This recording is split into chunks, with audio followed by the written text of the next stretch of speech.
Welcome back po mga ka-AutoCAD. Part 2 po ito ng ating topic number 2, Revit tutorials. Medyo mahaba po kasi yung kailangan nating ipaliwanag. So dito po sa sheeting layout, naka-ready na po yung family natin na A3 paper size. So dito natin ituturo na yung pag-sheeting layout. So, yung floor plan po natin, nandito po tayo sa mechanical project na po natin to. Ituturo po natin yung paano set up. Hindi po natin tin-transfer project standard yung view template kasi naka-none po yung pinanggalingan galing sa basic sample project na architectural. So, dito po, isasalpak natin yung floor plan sa naka-ready nating title block. So, punta tayo sa level sa floor plan. I-drag lang po natin papunta dito sa area sa loob ng pinaka papel natin para maisalpak natin. So, yung sinasabi ko kanina, parang malaki nga yung 1:100 dito sa papel na A3. So, ang gagawin natin dito from view template.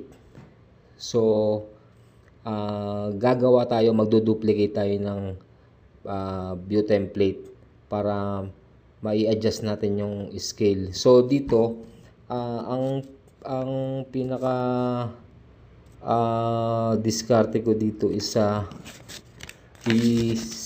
i-check natin yung mag-duplicate po muna tayo ng view template natin from 1:100. Gagawa po tayo ng 1:200 from sa existing na view template na 1:100. So gagawin lang natin siyang 1:200 para magkaroon po tayo ng view template na para sa 1:200 yung scale.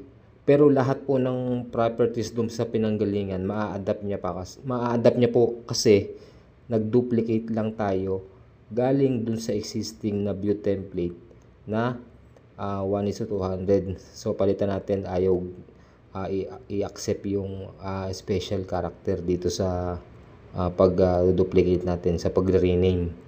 So after natin ma-set yung 1:200, lagi po natin i-check pag gagawa po tayo ng duplicate ng view template. Unang-una po yung scale, napaka-importante po niyan. Kasi minsan kapag gumawa tayo ng duplicate, nakakalimutan natin iset yung scale niya. So magkakaroon po tayo ng malaking problema doon pag sinasalpak na natin sa sheeting layout. So dito nakagawa na tayo ng 1:200. So ang ginagawa ko dito dun sa properties, sa extents, meron diyang crop view, may crop region visible, tsaka may annotation crop. Kumbaga lalabas dyan yung pinaka border nung floor plan. May i-adjust natin yan para mai-highlight lang natin yung floor plan na gusto nating isalpak dito sa ating papel. So dito makikita nyo, i-adjust natin yung crop view or yung tatlong selection po yan sa extents sa properties. So i-check po natin dyan para lumabas yung pinaka border nya. Ayan, i-check lang po natin yung tatlo na yan: crop view, crop region visible, annotation crop, para lumabas yun yung pinaka border nya. So pwede na natin i-adjust yan. Meron din pong annotation crop dyan pag naglagay tayo ng mga label. Pag lumagpas po yan, hindi niya na po masasakop, kumbaga. So adjust natin, highlight lang natin yung pinaka crop nya, na yung area lang ng mismong floor plan, tsaka hanggang dun sa grid line, grid bubbles, yung gusto natin ipakita. So move lang natin yan papunta dito sa papel natin, na this time naka 1:200 na siya. So pwede na nating i-set up dito.